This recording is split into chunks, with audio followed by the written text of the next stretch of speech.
আসসালামু আলাইকুম, কেমন আছেন ব্রাজিল ফ্যানরা? আমি চাঁদপুর থেকে বলছি। চাঁদপুর থেকে বলছি বলে এই নয় যে আমি আপনাদেরকে কোনো আগাম তথ্য দিব, তেমনটা কিছু না। আমি শুধু চলমান আমার প্রিয় দল ব্রাজিল সম্পর্কে কিছু ধারণা দেব। বর্তমানে ব্রাজিল অনেক চমৎকার খেলা উপহার দিচ্ছে। কিছুদিন আগে ম্যাচে সবগুলা খেলোয়াড়ই সর্বোচ্চ খেলা দেওয়ার চেষ্টা করেছে। রাফিনা ইনজুরির কারণে চলে গেছে। আমি তো মনে করছি ভালোই হয়েছে। রাফিনা তো বার্সেলোনাতে চমৎকার খেলতো। সে একটা ক্লাবের খেলোয়াড়। কিন্তু সে দেখে আমাদের দলে আসার পরে, ব্রাজিল দলে আসার পরে তার খেলা কেমন জানি মরেই গেছে। কম্বিনেশন করতে পারছে না। ঠিক কালো তার পরিবর্তে রায়হানকে নামিয়েছে। এখন রায়হান হলো ভ্রন মাউথের একজন খেলোয়াড়। তার বয়স মাত্র ১৯ বছর। ৫-৬টা ম্যাচ মাত্র সে খেলেছে। একটা ছোট ছেলেকে উইঙ্গার হিসেবে কার্লো প্রথম ম্যাচটা শুরু করতে দিয়েছে ব্রাজিল হয়ে, এবং সে চমৎকার খেলেছে। সে কিন্তু একটা অ্যাসিস্ট নিয়ে এসেছে। তো রায়হান কিন্তু এখন ব্রনমাউথের উইঙ্গার, এখন ইংলিশ প্রিমিয়ার লিগের। সেখান থেকে তাকে কিন্তু কার্লো চমৎকার কাজে ব্যবহার করেছে। আর আমাদের বিনি তো এখন চমৎকার খেলতেছে। আর কুনিয়া এখন বলতে গেলে মেতুস কুনিয়া এখন এত স্মার্টলি সে ম্যানচেস্টার ইউনাইটেডের একজন বিখ্যাত স্ট্রাইকার। সে ওখানেও ভালো করছে, কিন্তু এখানেও এসে সে চমৎকারভাবে প্রতি ম্যাচে সে যেভাবে হোক একটা না একটা গোল বের করার চেষ্টা করছে।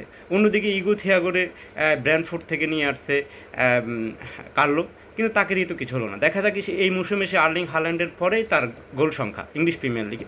কিন্তু কী হলো, সে ব্রাজিল টিমে এসে ভালো কিছু করতে পারে নাই। কার্লো তাকে সরাই দিল, কুনিয়াকে ইন করলো, কিন্তু কুনিয়া তো সেই পারফরমেন্স করতেছে।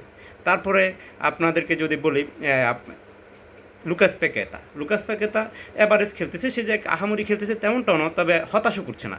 এখন ভালো ম্যাচ, বড় ম্যাচ সামনে জাপানের প্রতিপক্ষ হয়ে খেলবে।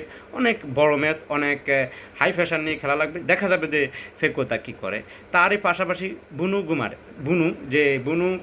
নিউ ক্যাসেলের একটা মিডফিল্ডার, এবং সে নিজের দলেও ব্রাজিল দলেও সে অনেক দিন খেলে এবং সর্বোচ্চটা দেওয়ার চেষ্টা করেছে। আমি যদি আপনাকে বলি, সে অ্যাসিস্টে কিন্তু 3টে অ্যাসিস্ট আছে। তো কিন্তু আলেকজান্ডার ইসাক এবং আপনার মাইকেল ওলিসের সাথেও কিন্তু সে কম্পিটিশন করতেছে। দুজনেরই কিন্তু অ্যাসিস্ট 3টা করেই। তো দেখা যায় কি সেখানেও কিন্তু ব্রাজিল তার সর্বোচ্চটা দেওয়ার চেষ্টা করছে। তাদের মিডফিল্ডও অনেক চমৎকার। তারপরে তাদের যদি ডিফেন্সিভ মিডফিল্ডার আসি, যেটা হলো কেসমেরিও, সে চমৎকার খেলতেছে। সে ম্যান ইউনাইটেডই খেলে, সেখানে হচ্ছে প্রতি ম্যাচে সে খেলে, এবং সে এখানেও ব্রাজিল টিমও সে দীর্ঘদিন ধরে খেলছে। তার প্রচুর অভিজ্ঞতা, এবং সে তার বক্সের ভিতরে তো ঢুকতে দিচ্ছে না। ডিফেন্সিভ এরিয়ায় যেখানেই বল সেখানেই ক্যাসমেরিও অসাধারণ খেলতেছে। কিন্তু ব্রাজিলের যে লেফট ব্যাক এবং রাইট ব্যাক, যদিও ব্রাজিলের প্রফেশনাল কোনো রাইট ব্যাক নেই, একজন সেন্ট্রাল ব্যাক ছিলেন ব্রাজিলের, সেটা হলো দানিলো। তাকে কিন্তু সেন্ট্রাল ব্যাক থেকে কার্লো রাইট ব্যাকে নিয়ে আসছে। এখন ব্রাজিলের যে রাইট ব্যাকের একটা ইতিহাস আছে। রাইট ব্যাক হলো একটা খেলার সবচেয়ে গুরুত্বপূর্ণ সাইড। একটা টিমের সবচেয়ে গুরুত্বপূর্ণ সাইড হলো রাইট ব্যাক আর লেফট ব্যাক। সেখানে দেখা যায় কি ব্রাজিলের যদি অতীত আমি বলি, ব্রাজিলের অতীতে রাইট ব্যাক এবং লেফট ব্যাকে ছিল কাফু ছিল অনেক বিখ্যাত মানের খেলোয়াড়। তারপরে এখন কিন্তু সেই কাফু মানের খেলোয়াড় নাই।